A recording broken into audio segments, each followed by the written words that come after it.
সম্মানিত দর্শক, আসসালামু আলাইকুম ওয়া রাহমাতুল্লাহি ওয়া বারাকাতুহু। আমি খন্দকার আশরাফ হোসেন মিঠু আপনাদের সবাইকে এনটিভির সাপ্তাহিক আয়োজন প্রপার্টি শো উইথ কাজী আরিফ অনুষ্ঠানে স্বাগত জানাচ্ছি। দর্শক, আমরা গত 12টি বছর ধরে আপনাদের সাথে আছি আলহামদুলিল্লাহ। এই সেই 12টি বছর এক এক করে চলে যেয়ে আমরা 13 বছরে পদার্পণ করব খুব শিগগিরই ইনশাআল্লাহ।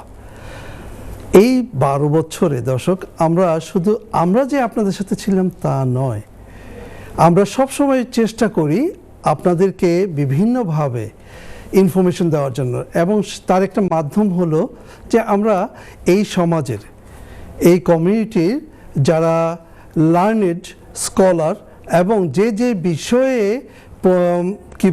আমি বলবো যে পণ্ডিতই বলি, তাদেরকে ধরে নিয়ে আসি, তাদেরকে এখানে এনে আপনাদের বিভিন্ন প্রশ্নের উত্তর দেওয়ায় বিভিন্ন সেক্টর সেগুলি নিয়ে আসি। এবং সেই সেক্টরের মধ্যে আজকের যে সেক্টরটা সেটা হলো ইমিগ্রেশন। এবং ইমিগ্রেশন বলতেই যিনি আমাদের সাথে, this is his 4th show with us, আলহামদুলিল্লাহ, উনি হলেন আমাদের এই কমিটির খুবই জনপ্রিয় একজন জনাব নাশিদ রহমান। নাশিদ রহমান, স্বাগত জানাচ্ছি আপনাকে। আসসালামু আলাইকুম। ওয়ালাইকুম আসসালাম। দূরত্বের কারণে হ্যান্ডশেক করলাম না, ইনশাআল্লাহ আমরা করে নিয়েছি আগে। জি দর্শক, আমাদের যাকে ছাড়া এই অনুষ্ঠান হবে না, যার জন্য এই অনুষ্ঠান, তিনি হলেন আমাদের ওয়ান অ্যান্ড অনলি কাজী আরিফ ভাই। চলুন দেখি কাজী আরিফ ভাই কেমন আছে। কাজী ভাই, আসসালামু আলাইকুম। আপনি তো খুব কাছে আছেন, আপনার সাথে হ্যান্ডশেক করতে পারি। তখন আবার নাশিদ মাইন্ড করবে। আলহামদুলিল্লাহ, আশীর্বাদ। থ্যাংক ইউ আশরাফ ভাই। সুপ্রিয় দর্শক, লন্ডনের রেড ব্রিজ থেকে স্বাগত জানাচ্ছি আজকের অনুষ্ঠানে। যে কথা আমি বলেছিলাম যে প্রপার্টি ভার্সেস ইমিগ্রেশন প্যারালালভাবে কীভাবে কাজ করে, সেই হিসাবে ইমিগ্রেশন লয়ার নাশিদ রহমান কে নিয়ে আসা আজকে। যদিও আমার শরীরটা আজকে অত বেশি একটা ভালো না, তারপরও চেষ্টা করবো কিছু কিছু কথা বলার জন্য। নাশিদ ভাই, আমি যেটা করবো আপনাকে সেটা কিন্তু আজকে হবে না, করতে হবে দর্শকদের জন্য করতে হবে, কারণ দর্শকরা তো অধীর আগ্রহ নিয়ে বসে থাকে। কাজী আরিফ, আপনাকে আমি ধন্যবাদ দিই। 1 যুগ 12 বছর। আমাদের অনেক দর্শক হয়তো বা 12 বছর আগে বিদেশে আসেনি, বিদেশে আসলেও প্রপার্টির কথা চিন্তা করেনি, ল্যান্ডলর্ড হননি বা এককভাবে টেনেন্ট হননি, তাদের অনেক প্রশ্ন আছে। আপনার এটা তো একটা কর্পোরেট সোশ্যাল রেসপন্সিবিলিটি বলেন, সদকা জারিয়া বলেন, যেটাই বলেন, আপনি সেটা নির্বাহ করছেন, সুতরাং আমাদের দায়িত্ব পালন করতে হবে। শরীর খারাপ কোনো অজুহাত হতে পারে না কাজী আরিফ। ধন্যবাদ নাশিদ রহমান সাহেব, আপনি যে যথার্থই বলেছেন। আর উনি প্রায়ই বলেন যে আমার শরীর খারাপ, কিন্তু দর্শক আপনারা জানেন তো যে আপনারা একটা প্রশ্ন ছুড়ে দিলে উনি তেলে বাগুনি জ্বলে ওঠে, আমি যেটা সবসময় বলে থাকি। দর্শক, আমাদের এই অনুষ্ঠানটিতে আপনারা জয়েন করতে পারেন, লাইভে আমাদের সাথে কথা বলতে পারেন, এবং লাইভে কথা বলতে স্ক্রিনের নিচে একটি নাম্বার দেখতে পাচ্ছেন, সেই নাম্বারে ফোন করে কথা বলুন আরিফ ভাইয়ের সাথে, অ্যাজ ওয়েল এজ আমাদের guest, honourable guest mister nasheed রহমানের সাথে। নাশিদ রহমান আমাদের এই ইমিগ্রেশন লয়ার, বাট উনি কিন্তু আমাদের প্রপার্টি ভার্সেস ইমিগ্রেশনে কীভাবে ওতপ্রোতভাবে জড়িত সে বিষয়ে সমস্ত প্রশ্ন করবেন। আমার বায়ে বসে আছেন আমাদের সম্মানিত আরিফ ভাই। আরিফ ভাই কিন্তু আপনাদেরকে এই প্রশ্নগুলোর মাধ্যমে উত্তরগুলি বের করে নিয়ে আসবেন ওনাদের কাছে। আরিফ ভাই, চলে আসছি আপনার কাছে। জেরা করেন, আপনাকে জেরা করবে। আর আমি চাই নাশিদ রহমান ভাই ওনাকেও একটু জেরা করে করবো। হ্যাঁ, ওনাকেও করবেন। প্রথমে নাশিদ রহমান, অসংখ্য ধন্যবাদ জানাচ্ছি আমার এই প্রোগ্রামে আসার জন্য গেস্ট হিসাবে। আপনার মূল্যবান ব্যস্ততার মাঝেও যে আপনি আসছেন, গত সপ্তাহে আপনি শরীর খারাপ ছিল, সেই হিসেবে প্রশ্নটি হয়নি, তারপরে যে এই সপ্তাহে আসতে পারছেন, এটা আমার কাছে খুব ভালো লাগছে। Thank you so much. সুপ্রিয় দর্শক, আপনারা জানেন, বুঝেন যে প্রপার্টির সাথে ইমিগ্রেশনে প্যারালালভাবে যে জিনিসগুলো আছে, সেই বিষয়ে তাকে কিছু কিছু কথা আমি উপস্থাপন করব, তার কাছে জানতেও চাইব, ফ্লোর দিব। আবার পাশাপাশি আপনারা তো আছেনই, যেভাবে আমাদের মানে কমিউনিকেশনের যে সেক্টরগুলো আছে ওর চেষ্টা করবো চলে যাওয়ার জন্য। নাশিদ ভাই, আমি প্রথমে চলে আসছি আপনার কাছে এই কথা বলার জন্য যে রেন্টার্স রাইট বিল কিছুদিন আগে যেটা হলো, তো এই বিষয়ে যদি আপনি শর্টকাট ভাষণে কিছু বলেন আমাদের সুপ্রিয় দর্শক যারা আছেন, আইন প্রণয়নের প্রথম বিষয়টা কি হচ্ছে, পার্লামেন্টে একটা বিল ওঠে যেটা রেন্টার্স রাইট বিল ছিল। অক্টোবর মাসে এটা রয়্যাল অ্যাসেন্ট পেয়ে গিয়েছে, অর্থাৎ কি আইনে পরিবর্তন হয়ে গেছে। এখন এটা রেন্টার্স রাইট অ্যাক্ট 2025 বলা হয়, যেহেতু অক্টোবর 2025 সেটা পাস হয়ে গিয়েছে, এটা এখন আর বিল নেই, অ্যাক্ট হয়ে ইমপ্লিমেন্ট পর্যন্ত হয়ে গিয়েছে এবং ইমপ্লিমেন্টগুলো ধারাবাহিকভাবে হয়। এখানে কি হচ্ছে, এটাকে আমি বলতে পারি ভাড়াটিয়া সুরক্ষা আইন, যেটা বহু আগে বাংলাদেশে হয়ে গিয়েছে, সেটাই এখানে করা হলো। এখানে একবারে ভাড়াটিয়াকে উঠাই দেওয়া যাবে না, আপনার কারণ নির্ধারণ করতে হবে। বাড়ি ভাড়া বাড়ানো যাবে না, বাড়ি ভাড়া বাড়ানোর একটা ধাপ আছে, একটা চার্ট আছে, সেই চার্ট অনুযায়ী আমার করতে হবে। এবং বাসার যে পরিবর্তনগুলো করতে হবে, অর্থাৎ একজন মানুষ সভ্যভাবে সুশীলভাবে একটি বাসায় থাকার জন্য যা যা করা প্রয়োজন সেটা করতে হবে। এখানে অতিরিক্ত কিছু দায়িত্ব পড়ে গিয়েছে ল্যান্ডলর্ডদের কাছে। ইপিসি ঠিক রাখতে হবে, গ্যাস চেকগুলো করতে হবে, কার্বন মনোক্সাইড চেক করতে হবে, কমপ্লায়েন্সেসগুলো খুব টাইট। তারপরে আরেকটা দেখা গিয়েছিল যে সাদাক কাউন্সিলের একটা বাচ্চা মোল্ড পড়ার জন্য মারা গিয়েছিল, এগুলোর জন্য বড় ধরনের ফাইনের ব্যবস্থা করা হয়েছে। আর কাজী আরিফ সাহেব, আপনি যদি রাজনীতির দিকে দেখেন, আমাদের ডেপুটি প্রাইম মিনিস্টার রিজাইন করতে হচ্ছে বাড়ির জন্য, আমাদের রোশনা আলী রিজাইন করতে হচ্ছে বাড়ির জন্য, টিউলিপ সিদ্দিক রিজাইন করতে হচ্ছে বাড়ির জন্য। তার আমরা কি দেখতে পাচ্ছি, সাধারণ মানুষ নয়, উপপ্রধানমন্ত্রী, housing minister, anti corruption minister, জি, এবং বর্তমানে যে নাদিম জাওয়ারি যে রিফর্মে জয়েন করলেন, কনজারভেটিভ পার্টির চ্যান্সেলর ছিলেন, তিনিও কিন্তু এই জন্য রিজাইন করেছেন, আপনি জানেন। সুতরাং এটাকে ছোট্ট করে দেখার কোনো কিছু নেই, যেখানে এই অর্থমন্ত্রীর, উপপ্রধানমন্ত্রীর বা হাউজিং মিনিস্টারের চাকরি চলে যায়, সেখানে সাধারণ মানুষের কী হয় আপনি তো বলতেই পারেন কাজী আরিফ সাহেব। থ্যাংক ইউ নাশিদ ভাই। আমি চলে আসছি আশা ভাই, একটু ধন্যবাদ আরিফ ভাই। দর্শক, আপনারা শুনছিলেন যে কাজী আরিফ ভাই প্রশ্ন করছেন আমাদের অনারেবল গেস্টকে এবং উনি সেভাবে উত্তর দিচ্ছেন। আপনাদের জন্য বলছি যে আমাদের এই যে স্ক্রিন নিচে যে নাম্বার দেখতে পাচ্ছেন, এই নাম্বারে ফোন করে কিন্তু আপনারা সরাসরি যে কোনো প্রশ্ন ছুড়ে দিতে পারেন। উনি আজকে ইমিগ্রেশন লয়ার হলেও উনি কিন্তু বাড়ি রিলেটেড, প্রপার্টি রিলেটেড প্রশ্ন শুধু অ্যাটেন্ড করবেন। আর at the same times you can go to, you can text us, email us, এবং সেগুলো সেখানে দেওয়া আছে। এবং আমাদের প্রত্যেকটি অনুষ্ঠান চলে গেছে দর্শক ইউটিউব এবং ফেসবুকে, সেখানে যে আশা করি আপনারা আমাদের ফেসবুকে আমাদের সাথে যুক্ত হবেন এবং যারা এতদিনেও আমাদের চ্যানেলটা সাবস্ক্রাইব করেননি তারা কিন্তু সাবস্ক্রাইব করবেন। আমি চলে আসছি আবার আরিফ ভাইয়ের কাছে। আরিফ ভাই, নাশিদ ভাইকে আবার প্রশ্ন করুন। আচ্ছা, আমি ব্রেকে যাচ্ছি কথা বলতে, আমাদের আরও 4 মিনিট আছে। সুপ্রিয় দর্শক, আপনি দেখছেন, আপনারা, আমি চেষ্টা করছি কিছু কিছু ইনফো তাকে ছড়ে দিয়ে কিছু কিছু তার কাছ থেকে বের করে নেওয়া। যদিও প্রপার্টি লাইনের ফিল্ডে আমার, আবার সে হচ্ছে ইমিগ্রেশন লাইনের, তো এখন এটা প্যারালালভাবে সম্পৃক্ত জিনিসটাকে, যেটা বলেছিলাম যে প্রপার্টি ভার্সেস ইমিগ্রেশন কীভাবে কোন কোন ফর্ম্যাটে একসাথে মানে কাজ থেকে যায়, তো সে কথা নাশিদ ভাইয়ের কাছ থেকে আস্তে আস্তে বের করছি, আরও করব।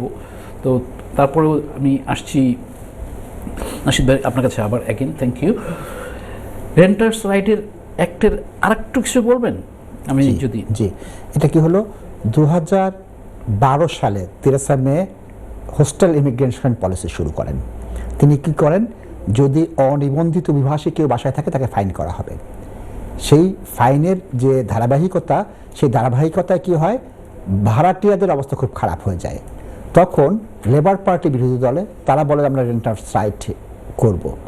সেই ধারাবাহিকতায় তারা ক্ষমতায় আসার পর এই রেন্টার্স রাইটটা করেছে এবং এখানে ভাড়াটিয়াদের পক্ষে যারা কাজ করছেন তাদেরও দীর্ঘদিনের দাবি ছিল।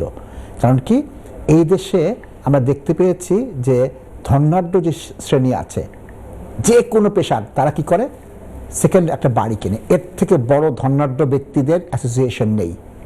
অর্থাৎ একজন solicitor, doctor, accountant, teacher, police, MP, মন্ত্রী, চোর, ড্রাগ ব্যবসায়ী, তাদের সেকেন্ড যে বাড়িটা আছে তারা কিন্তু ল্যান্ডলর্ড হয়ে গিয়েছে। তাহলে সব প্রফেশনের যাদের একটু টাকা জমে তারা ল্যান্ডলর্ড হয়ে যায়। তো বলা হচ্ছে ল্যান্ডলর্ডরা সবচেয়ে শক্তিশালী সমাজের অংশ, অর্থনীতির অংশ, তাদের ক্ষমতা অনেক বেশি।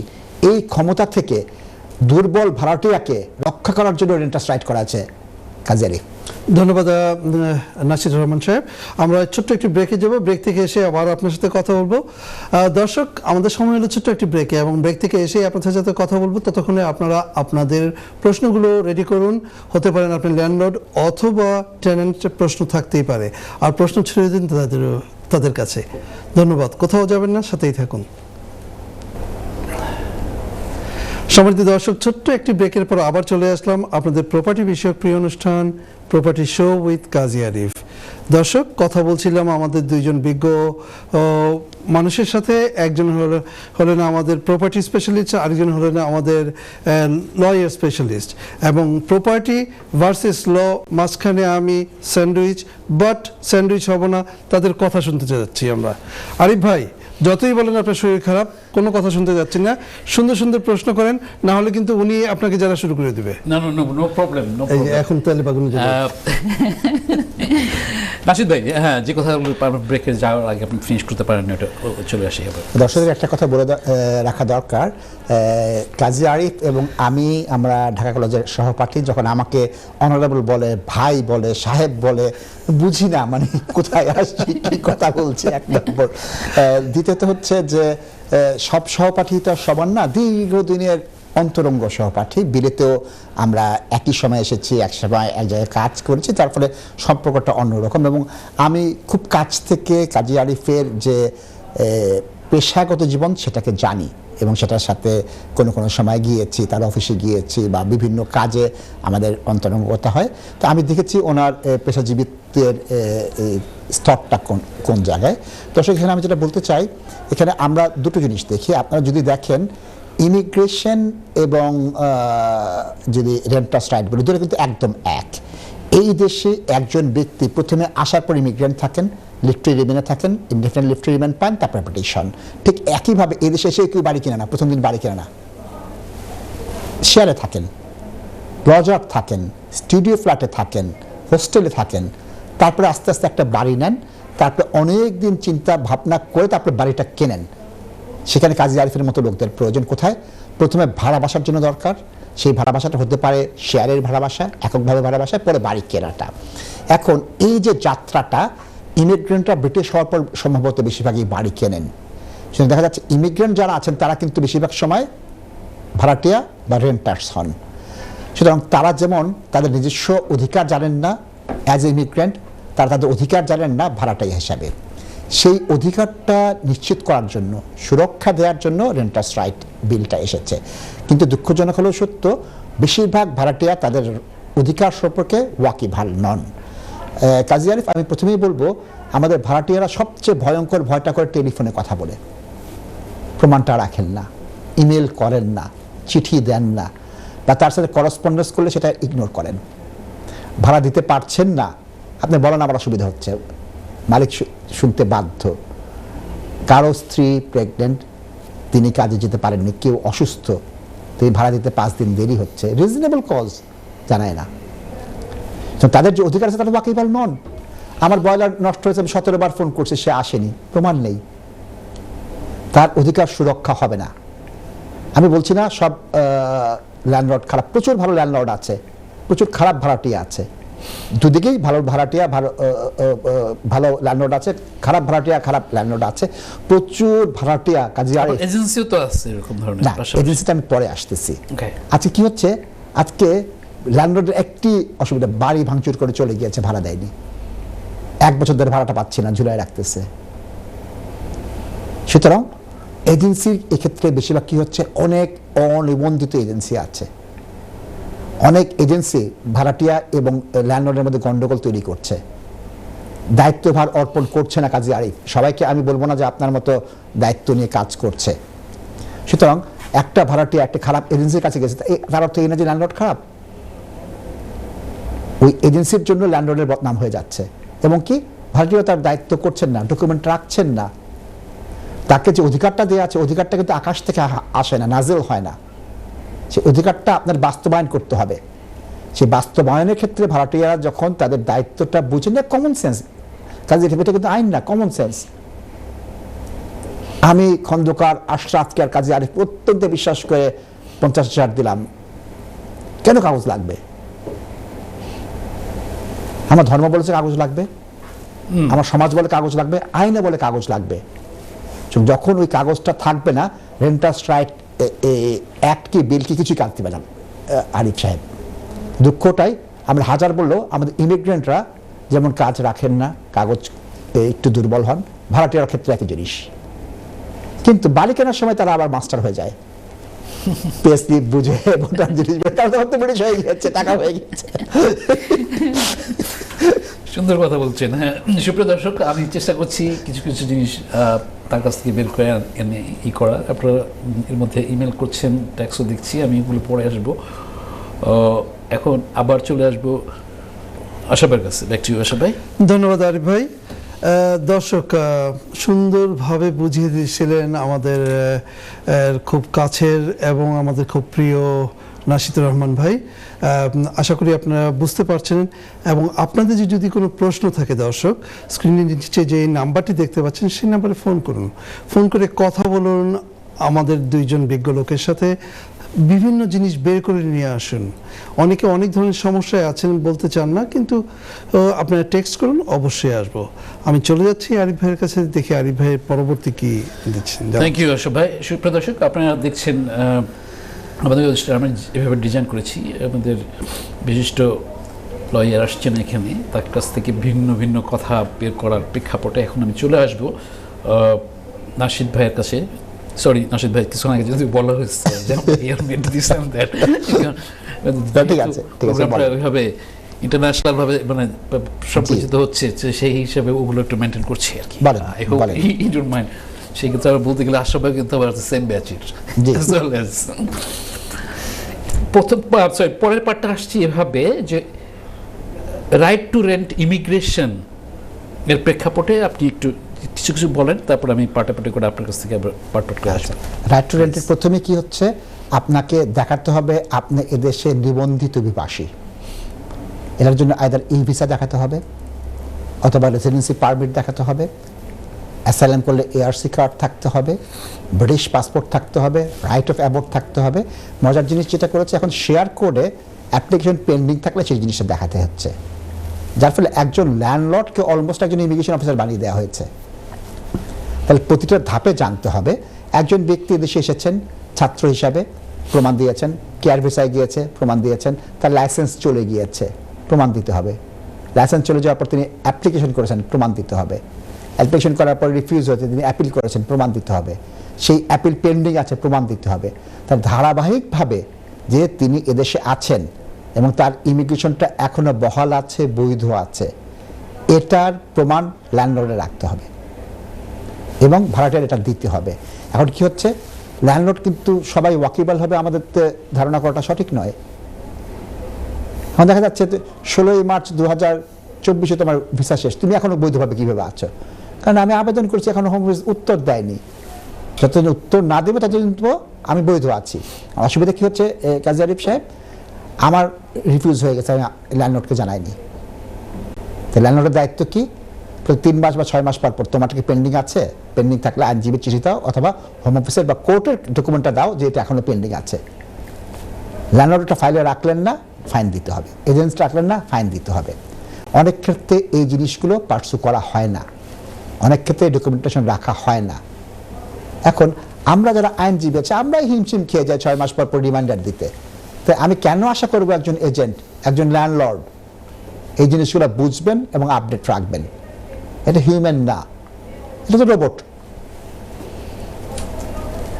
ভেরি গুড, আপনি যথার্থই বলেছেন। Is all of our human nature, but with the human nature we have to keep all this track. Back to you. সুপ্রিয় দর্শক, আপনারা দেখছিলেন আমাদের প্রোগ্রামটি যেভাবে আমি ডিজাইন করেছি। নাশিদ ভাই কমিউনিটির একজন বিশিষ্ট ব্যক্তিত্ব, অ্যাজল পাশাপাশি বিভিন্ন জায়গাতে উনি মিডিয়ার সাথে সম্পৃক্ত, নিজের TV3 চ্যানেলও আছে এবং অন্যান্য প্রোগ্রামিং লাইভ করছেন। তো তার এই মানে তার নামের ইসের প্রেক্ষাপটে আমি একটুখানি যদি নাশিদ ভাই আপনার কাছে জানতে চাই যে আপনার একটু আবার যে অ্যাক্টিভিটিসগুলো আপনি করেন নাটশেল ভাবে ডাটা প্রোটেকশন খেয়াল করে একটু বললে হবে। আচ্ছা, আমি ইমিগ্রেশন আইনজীবী হিসেবে কাজ করছি 2 দশক হয়ে গিয়েছে, এবং এনটিভি সহ বিভিন্ন চ্যানেলে ইমিগ্রেশন বিষয়ক অনুষ্ঠানগুলোর সাথে আমি সম্পৃক্ত ছিলাম। এদেশের সামাজিক বিভিন্ন কর্মকাণ্ডের সাথে সম্পৃক্ত আছি, এবং আল্লাহর রহমতে এখনও প্র্যাকটিসটা চালিয়ে যাচ্ছি কাজী আরিফ। Thank you. আশা ভাই, আমি জানতে চাইবো কি 1 মিনিট? 1 মিনিট আছে। দর্শক, আমি আগামী পর্বে যেটাকে ডিজাইন করে রাখছি এভাবে যে জেনারেলভাবে কথা বলবো, আপনার সঙ্গেই থাকবেন। আমি আবারও বলে নিই যে অনেক সময় আপনাদের ইমেল ট্যাক্স সময়মতো দিতে পারছি না, মিস কলও অনেক সময় আসছে। তো অনেক সময় আমি চেষ্টা করি আমার ব্যস্ততার মাঝেও যেভাবে হোক না কেন আপগ্রেড করার জন্য আপনাদের কাছে ফিরে আসি, হয়তো 7 দিন পরে অথবা 14 দিনের পরে। এভাবে করে আমি ব্যালেন্স করছি। আমাকে ক্ষমা করবেন এই ক্ষেত্রে যদি আমার দেরি হয়ে থাকে। তারপর আবার রিকোয়েস্ট করব যে ট্যাক্সের আপনি আবার করবেন। সরি আশা ভাই, কিছু we have to go for a break. দর্শক, ছোট্ট একটি ব্রেকে যাচ্ছি। ব্রেক থেকে এসে আবার আপনার সাথে ছুটি আড্ডা জমাবো ইনশাআল্লাহ। ততক্ষণ সাথেই থাকুন। ধন্যবাদ।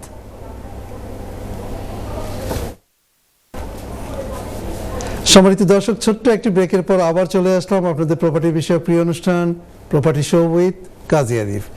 দর্শক, যাওয়ার আগে দিয়ে আমরা কথা বলছিলাম প্রপার্টির বিভিন্ন বিষয় নিয়ে, রেন্টার্স রাইট, রেন্টার্স অ্যাক্ট, এবং আরিফ ভাই আরও কিছু প্রশ্ন ওনাকে ছুড়ে দিচ্ছিলেন। চলুন আবার চলে যাই সেখানে। কিন্তু আপনারা কিন্তু সবসময় আমাদেরকে ফোন করতে পারেন, লাইভে যে কোনো প্রশ্ন ছুড়ে দিতে পারেন। আপনি টেনেন্ট অবস্থায় কী অবস্থায় আছেন না আছেন, if you want to share with us, you are most welcome. Arif ভাই, back to you. Thank you. সুপ্রিয় দর্শক, আমি কিছু কিছু প্রশ্ন করছিলাম, আরও অনেক প্রশ্ন আছে করব। তারপরে আমি আবার চলে আসছি নাশিদ ভাই আপনার কাছে, যে এই যে রাইট টু রেন্ট ইমিগ্রেশনের যে জিনিসগুলা মানে আপনি কিছু তো বর্ণনা করলেন, এখানে ফাইনের যে বিষয়টা আছে এই ক্ষেত্রে একটু যদি কিছু বলেন। আমাদের যারা ল্যান্ডলর্ড আছে তাদেরকে অনেকে অবগত আছে, আবার অনেক অবগত নাই, অনেকে আবার কেয়ার করছেন না সামটাইম। এটা অত্যন্ত অমানবিক এবং অকার্যকর লেভেলের একটা ফাইল করা হয়েছে। ফাইনটাকে 2 ভাগে ভাগ করা হয়েছে, একটা লজারের জন্য, একটা রেন্টারের জন্য। 18 বছরের উপরে যে কোনো লজার যদি অনিবন্ধিতভাবে পাওয়া যায়, যাদের দেশের রাইট টু রেন্ট নেই, তাকে 5,000 পাউন্ড ফাইন করবে ফার্স্ট অফেন্ডের সময়। তাহলে একটা বাসায় 6 জন পাওয়া গেল হচ্ছে আপনার লজার, 5-6 30,000 পাউন্ড হচ্ছে। আর রেন্টার পাওয়া গেল যে রেন্ট করেছে, একটা ফ্যামিলি রেন্ট করেছে, 2জন অ্যাডাল্ট 2জন নাবালক আছে, 10,000 10,000 20,000 পাউন্ড হচ্ছে পার রেসিডেন্ট। কিন্তু এখানে তাহলে পার রেসিডেন্টে আমি লজার পাচ্ছি 5,000, তারপর হচ্ছে 10,000। রিপিটেড হলে লজারের জন্য 10,000 আর রেন্টের জন্য 20,000। তো একজন ল্যান্ডলর্ডকে একবার ফাইন করা হয়েছে, তিনি দ্বিতীয়বার ধরা পড়েছেন, মানে একবার হয়েছে আবার আবার করেছেন দ্বিতীয়বার, তখন এটা ডাবল হয়েছে 20,000 পার পারসন, অ্যাডাল্ট পারসন। ওকে, তা দেখা যাচ্ছে সেটা তো ক্রিমিনাল অফেন্সের মধ্যে পড়ে যাবে। সেটা কারণ হচ্ছে কিন্তু আপনি তো এই আইনটা ভাঙছেন, এবং এই টাকা দিতে না পারলে সিসিজি হয়ে যাবে, আপনাকে রেকর্ড শেষ হয়ে যাবে। 2 নম্বর, কোনো সময় সিভিল ফাইন দিয়েছে, কেন প্রচুর ফর্মে এখানে এই জিনিসটা দিতে হয়। আমার সিভিল ফাইন হয়েছে, কোনো অফেন্স করেছে কিনা, অফেন্স করেছি। তারপরে কি হচ্ছে, আপনার ভবিষ্যতের যে বিভিন্ন ফর্ম তৈরি করছেন, বিভিন্ন জায়গায় আবেদন করছেন, বিভিন্ন জিনিস দিতে হচ্ছে, মোবাইল নেওয়ার ক্ষেত্রে দিতে হচ্ছে, এটা ফাইন দিয়েছি আমি। এখন তো প্রচুর জিনিস আমাদের না না না না না দিয়ে দেই, ওই না দেওয়ার অবকাশটা থাকবে না কাজী আরিফ। 2 নম্বর, এটা ভয়ঙ্কর হারে দেয়া হচ্ছে, ইমপ্লিমেন্ট করা হচ্ছে।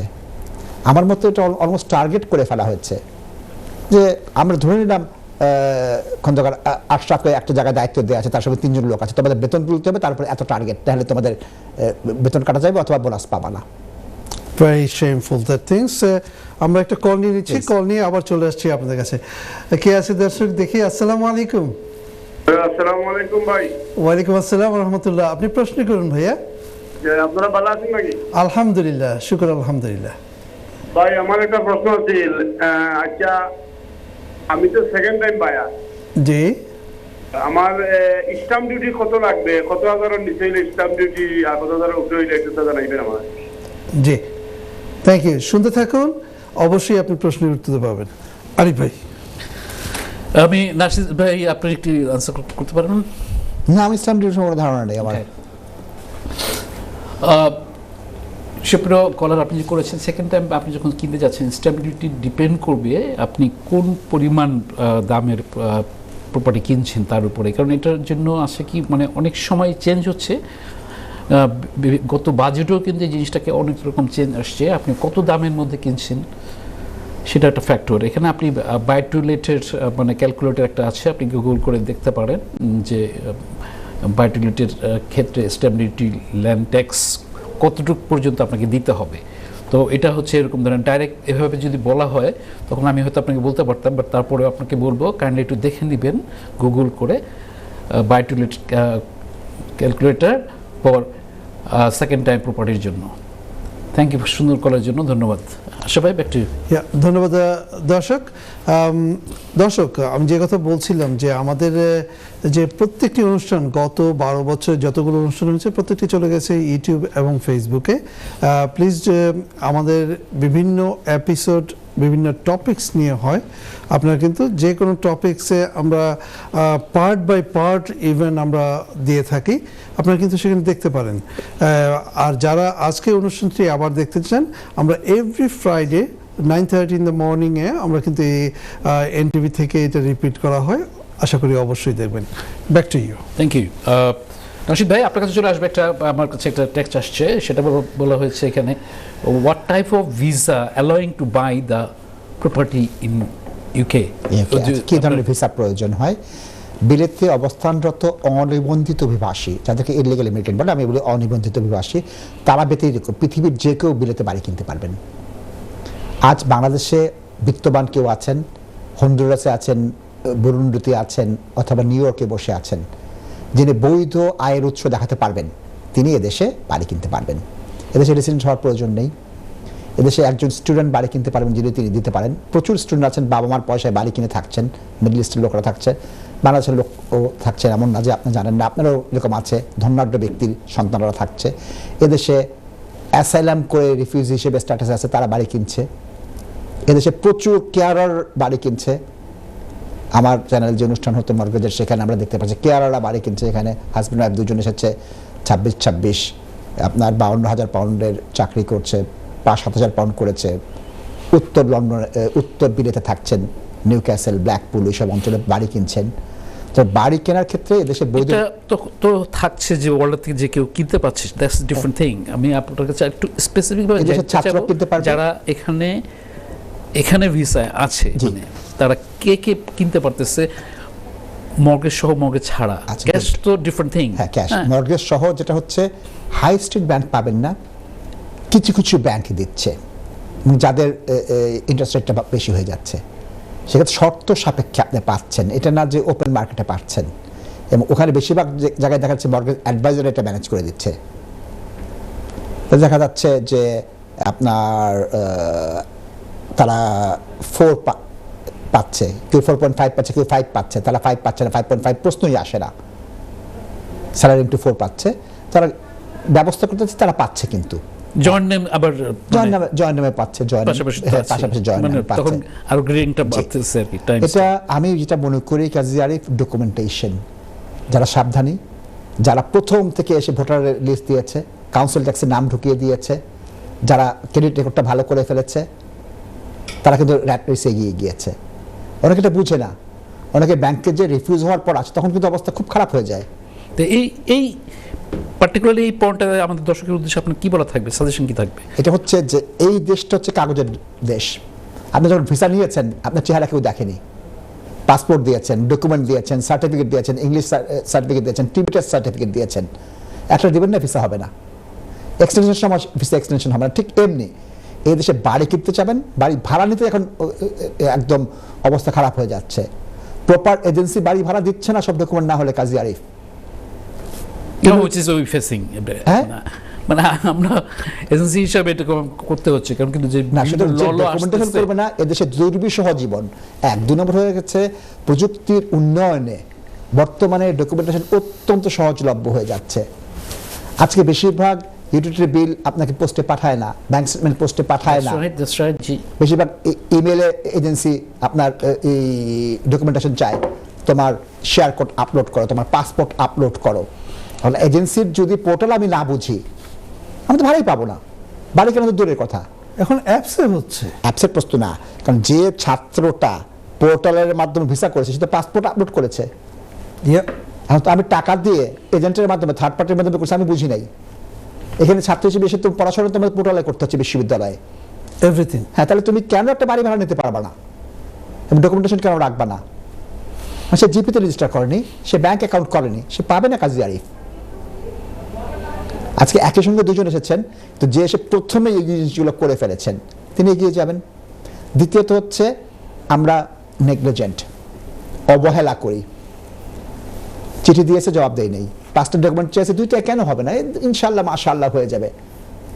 ইনশাল্লাহ মাশাআল্লাহতে হবে না কাজী আরিফ। এই ক্ষেত্রে আমাদের ভাড়াটিয়ারা অত্যন্ত দুর্বল। বাড়ির ওরা তো লিখে দিয়েছে 17 পৃষ্ঠায় 72টা টার্ম লিখে দিয়েছে, আমি পড়ি নাই। আমি কিন্তু যখন প্রথম আসছি আমরাও পড়ি নাই, সাইন করে বাড়ি ভাড়া নিয়ে নিয়েছি, কিন্তু আমরা কি করেছি ওই টার্মস এন্ড কন্ডিশনগুলো ব্রিচ করি নাই। আমাদের রাইট যেটা দিয়েছে সে রাইট নিতেই পারছেন না, তারা উল্টা টার্মস এন্ড কন্ডিশন ব্রিচ করে ডকুমেন্টেশন রাখছেন না, বিপদে পড়তে বাধ্য কাজী আরিফ। আশা ভাই, ব্যাক টু ইউ। আমি যে একটু জানতে চাইবো আপনার কাছে, আশা ভাই টাইমিংটা বলবেন কতক্ষণ আছে? জি, আমাদের এটা কোয়াইট অ্যাবাউট 12 মিনিটস। ওকে, আমি আর একটা জিনিস নিতে যা মানে আমি আসবো নাশিদ ভাইয়ের কাছে। নাশিদ ভাই, ইমিগ্রেশন রুলসের প্রেক্ষাপটে যখন আমি পারচেস করলাম রেসিডেন্স হিসেবে এখানে আছি, কিন্তু আমি তখন কি পিআর পেতে পারি? জি না। ইউক্রেনে যখন রাশিয়া আক্রমণ করলো, এই আক্রমণের 1 সপ্তাহ পর ইনভেস্টমেন্ট রুটটা বন্ধ করে দেয়। একদিনের নোটিশে দুপুর 12টার সময় ঘোষণা দিয়েছে, 3টা থেকে বন্ধ, ওটাকে আর ওপেন করা হয়নি। তাহলে বাড়ি কিনে সম্পত্তি আহরণ করে যে ইমিগ্রেশন রুট সেটা বন্ধ হয়ে গিয়েছে। ইনোভেটর ফাউন্ডার একটা করা হয়েছে, যেটা পাথওয়ের মাধ্যমে যেতে হয়, এটা হাইলি ট্যালেন্টেড লোক ছাড়া কেউ পাবে না। গ্লোবাল ট্যালেন্টটাও ওই গ্লোবাল ট্যালেন্ট তো বুঝতেই পারছেন, নামটাই গ্লোবাল ট্যালেন্ট। তাহলে প্রপার্টি কিনে বিলেতে ইমিগ্রেশনের কোনো রুট নেই। আবার কি হয়েছে, আগে যারা আসছিল বলা হচ্ছে ইনভেস্টরদের 95% ইকোনমিক মাইগ্রেন্ট। তাহলে এই দেশে ইনভেস্ট করে দেশের অর্থনীতিকে ভালো করার যে উদ্দেশ্য ছিল সে উদ্দেশ্যে আসেনি, টাকা পাচার করেছে। আপনার চেলসির মালিকের কথা জানেন, রোমান আব্রামোভিচ, তার মামলা এখনো চলছে। যে বলা হচ্ছে যে একটা রেজিম রাশিয়ার পুটিনের খুব সহযোগী, তুমি টাকা নিয়ে আসছো, তোমার টাকাটা হোয়াইট করেছো, রাশিয়ানদের এখানে আসতে সাহায্য করেছো, তুমি 200 ইনভেস্টরকে আনতে সাহায্য করেছো। রাজনৈতিক বক্তব্য আছে বিলেতের পক্ষ থেকে, সবসময় বিলেত সরকার সঠিক আমি বলছি না, কিন্তু অধিকাংশ ক্ষেত্রে এটা সঠিক। এখন আমি আপনাকে বলবো, আপনি জানেন আপনার প্রচুর বন্ধু সুমনোধ্যায় যারা এন্টারপ্রেনার ভিসা এসেছিল, তারা একটা সুন্দর সিস্টেম করে একটা প্রোটোকল বানিয়ে ইনভেস্টমেন্ট দেখিয়ে একটা ভিসার রুটে ঢুকেছে, আইএলআর পর সব বন্ধ হয়ে গিয়েছে। তো এমন না যে আমি জানি না, আমি জানি কি হচ্ছে। বাড়ি কিনে এই দেশে যারা শিখেছে তারা কিন্তু ভালো করেছে, তারা ব্যক্তিগত ভালো করেছে, রাষ্ট্র কতটুকু ভালো করেছে আমরা জানি না। এই কারণে কি হচ্ছে কাজী আরিফ, আপনি জানেন, এই কারণে ল্যান্ডলর্ডরা সরকারের শত্রু হয়েছে। করোনার সময় কোনো সহায়তা পায়নি, মর্টগেজ দেওয়ার পর তাদের সেটা ট্যাক্সে দিতে হয়, ট্যাক্স রেট তাদের হাই হয়ে গিয়েছে। স্ত্রী স্বামী আনার ক্ষেত্রে যে থ্রেশহোল্ড, সেই ক্ষেত্রে থ্রেশহোল্ডে তাদের টাকা বেশি দিতে হয়, প্রতি ক্ষেত্রে তাদের ট্যাক্স এটা রেজিমটা বেড়ে যাচ্ছে। এবং টু সাম এক্সটেন্ট রেন্টার্স রাইটে আপনার বাড়ির মালিকদেরকে শত্রু বা ভিলেনের মতো একটা রূপ দেওয়ার চেষ্টা করেছেন, দুঃখজনক, যেটা আপনার ভালো মতো ওয়াকিবহাল কাজী আরিফ। ধন্যবাদ নাশিদ রহমান ভাই, আপনি সুন্দরভাবে বুঝিয়ে দিচ্ছেন আমাদের total community, as not only our community, even other community as well. আপনি টোটাল জিনিসটাকে সাম আপ করলেন এত সুন্দরভাবে অন দ্যাট পার্টিকুলার পয়েন্ট, যে আমাদের সবারই এই জিনিসগুলো জানা দরকার। আমি চলে যাচ্ছি আরিফ ভাইয়ের কাছে। থ্যাংক ইউ আশা ভাই। সুপ্রিয় দর্শক, আমি চেষ্টা করছি আপনাদেরকে, মানে আমাদের যে গেস্ট আছেন, আমারও মানে ভালো ফিল্ড, তো আমি চেষ্টা করছি প্রশ্ন করে তার কাছ থেকে বের করে আনার জন্য, যদিও আমাকে কোনো প্রশ্ন করছেন না ভাইয়া। প্রশ্ন আছে, প্রশ্ন আছে। আপনি যখন এই ভাড়াটিয়ার কাছে ডকুমেন্ট চান, আপনার কেমন বেগ পোহাতে হয় এই ডকুমেন্টগুলো পাওয়ার ক্ষেত্রে? এক্সেলেন্ট। এটা আসলে কি যে মানে সিস্টেমে ল যেগুলো মানে কমপ্লায়েন্সেসগুলো আসছে, হ্যাঁ, তারপরে আছে না আপনার ব্যাড এক্সপিরিয়েন্সগুলোকে কাজে লাগিয়ে করার ক্ষেত্রে তখন মানে মোর হার্ডার হয়ে আসছে, জি, মোর হার্ডার হয়ে আসছে। তো এখন দেখা যাচ্ছে কি যে একটা বাসা মানে ভাড়া নেওয়ার ক্ষেত্রে এই কমপ্লায়েন্সেস চেকগুলো করা, তার প্রতিটা ডাটা ইনফরমেশন এগুলো শুধু নিয়ে শুধু করলে হয় না, এগুলো আবার ল্যান্ডলর্ডের কাছে অথরাইজেশন বিষয় থাকে অনেক সময়। Absolutely. হ্যাঁ, এটা অনেক সময় আসলে 1-to-1 ল্যান্ডলর্ডের এক একটা ডিল আমরা করি এনিওয়ে। তো সেই ক্ষেত্রে তখন তাকে এরকম দিতে হবে। এখানে আপনার যেটা আছে যে আমি দেখা গেলো বাসা নিচ্ছি, কিন্তু এখানে ল আছে আপনার অনেক জায়গাতেই যে কজন থাকতে পারবে, হাউস হোল্ড কতজন, সো মেনি ফ্যাক্টরস আর দেয়ার। এখন সেখানে এই নতুন নতুন লগুলোকে আরও বেশি হার্ডার করার প্রেক্ষাপটে কিন্তু অনেক কিছু আসছে যে you not getting sometime good tenant as well.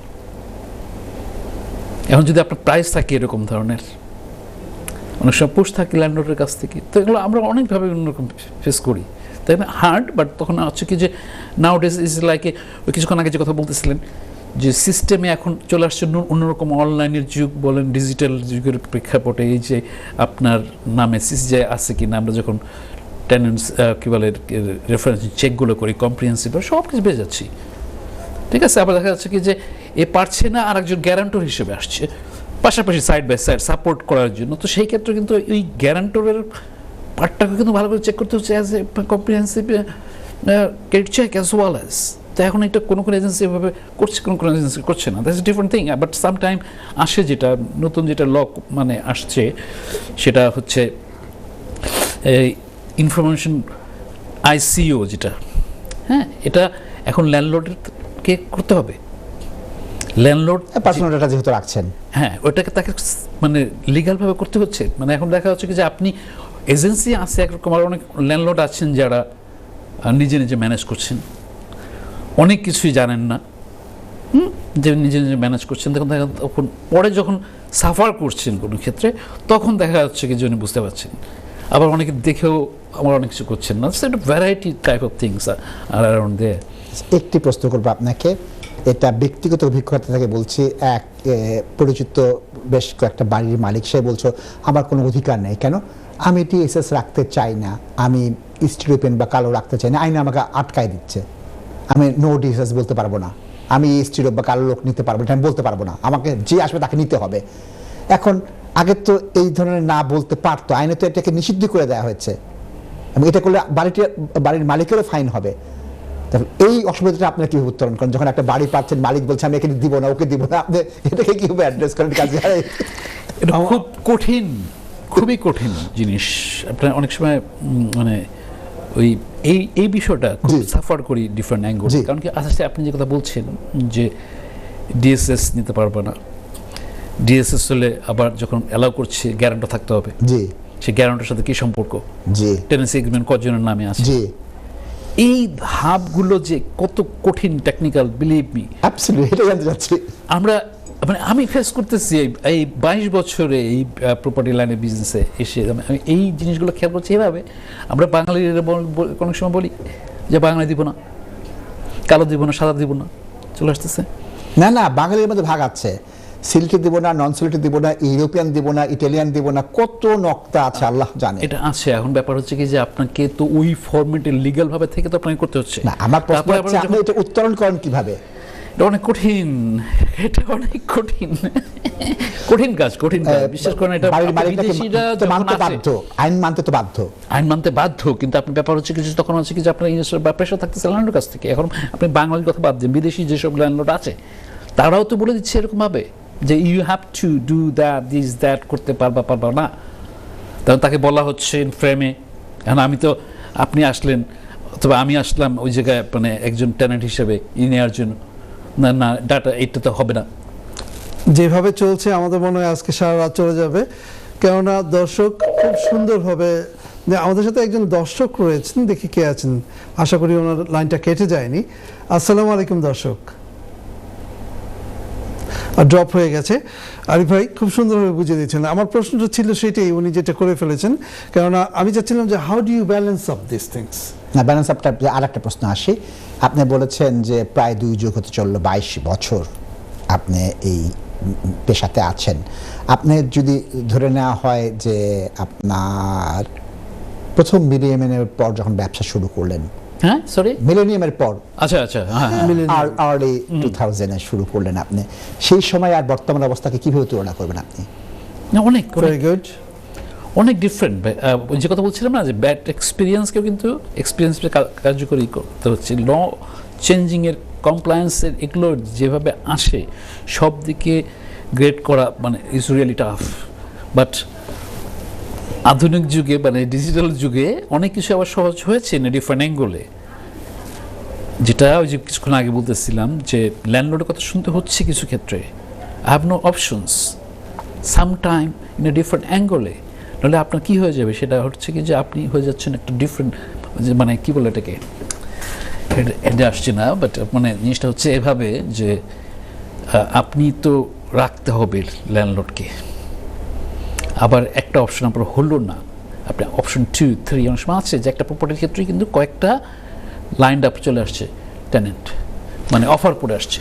তো সেখানে ক্ষেত্রে দেখা যাচ্ছে কি যে তখন আপনি কী করছেন, তখন আপনি গ্রেডিং করছেন যে which one is the best for you, something like that. ছোট্ট প্রশ্ন করে শেষ করব, প্রথম যখন শুরু করলেন সবচেয়ে কম দামে কত বাসা ভাড়া দিয়েছিলেন, আর এখন সবচেয়ে কম দামে ভাড়াটা কত আছে? সুন্দর প্রশ্ন। এটা সেই 20-22 বছর আগের কাহিনী, আর এখন ফার ফার ডিফারেন্স। জি, একটা বাড়ি কেনা যেরকম প্রাইস আপনি জানেনই তো, মানে এই ইংল্যান্ডে স্পেশালি লন্ডনে রেন্ট কীভাবে কীভাবে বাড়ছে, বাড়ির দাম কেমনে কেমনে বাড়ছে, it's a far far difference, কয়েক গুণ। খুব সংক্ষিপ্তভাবে শেষ করতে হবে, তাই ভাই আমাদের হাতে সময় নেই। সময় নেই। ওকে, জি, তার মানে কি আমাকে সময় দিচ্ছেন আনিস ভাইকে? আমি প্রথমে ভাগ করে দিন। আমি আমার গেস্টের কাছে চলে আসবো। আপনাকে প্রথমেই স্বাগত জানাচ্ছি যে আবারও যে আপনি আমাদের ডাকে সবসময় সাড়া দেন, উই আর প্রিভিলেজড অ্যান্ড আপনার সবসময় শুভকামনা করি। আপনি দর্শকদের কাছ থেকে বিদায় নিয়ে দেন। আমার মনে হয় যে আপনার লাইনে থেকে আপনি 1 মিনিটে আমাদের দর্শকদের জন্য কিছু মেসেজ দেন। দর্শক, বাংলা একটা প্রবাদ আছে, যায় দিন ভালো আসে দিন খারাপ। সামনে ভয়ঙ্কর খারাপ দিন আসছে, রাজনৈতিক ডামাডোলে বিলেতের ইমিগ্রেন্ট, ভাড়াটিয়া, বাড়ির মালিক সবার অবস্থা খারাপ হয়ে যাচ্ছে। একটাই অনুরোধ, নিজেকে সাহায্য করেন, ডকুমেন্ট রাখেন, মুখের কথা না, ইমেল করে, চিঠি দিয়ে বা অ্যাটলিস্ট টেক্সট করে আপনার বিষয়টা ওয়াকিবহাল করেন। 1, 2 নম্বর, আপনার যে অধিকার আছে সেই অধিকারের মধ্যে থাকেন। আপনাদের মধ্যে অনেকেরই একটা অভ্যাস আছে কিভাবে করে প্যাচ দিয়ে ভাড়া দেব না বা প্যাচ দিয়ে ভাড়া বাড়ায় দেব, এটা করতে গেলে আলটিমেটলি আল্লাহর কাছে আপনারা ধরা পড়ে যাবেন। নিজেকে ঠিক রাখেন, পরিবার পরিজনের সুখী শান্তিতে থাকেন, নিজের অধিকারটা বজায় রাখেন, অন্যের অধিকারটা নষ্ট করেন না। ধন্যবাদ। ধন্যবাদ আপনাকে। আরিফ ভাই 30 সেকেন্ড প্লিজ। সুপ্রদর্শক, শুনতে পাচ্ছিলেন সিস্টেমে চলে যেতে হচ্ছে। আপনারা যেভাবে দেখলেন কেমন লাগছে, আপনাদের মানে মতামত ইমেল টেক্সট জানাবেন। চেষ্টা করব আগামী সপ্তাহে ইঞ্জিনিয়ারভাবে বিভিন্ন তথ্য বুলেটিন যেগুলো আমি নিয়ে আসি, নর্মালি গেস্ট থাকলে আমি আনতে পারি না, কারণ তার প্রায়োরিটি রাখতে হয়। তো সেই পর্যন্ত আপনারা ভালো থাকবেন। লন্ডন রেড ব্রিজ থেকে আপনাদেরকে মানে কাছ থেকে বিদায় নিচ্ছি। পৃথিবীর যে প্রান্ত থেকে এখানে দেখছেন, শুভরাত্রি, আসসালামু আলাইকুম। ধন্যবাদ আপনাদের দুজনকে। দর্শক, চলে যেতে হচ্ছে, চলে যাওয়ার আগে আপনাদের কাছ থেকে বিদায় নিচ্ছি। ভালো থাকুন, সুস্থ থাকুন, আবার দেখা হবে নেক্সট উইকে। আমাদের যে সবার জন্য দোয়া রাখবেন। আসসালামু আলাইকুম ওয়া রাহমাতুল্লাহি ওয়া বারাকাতুহু।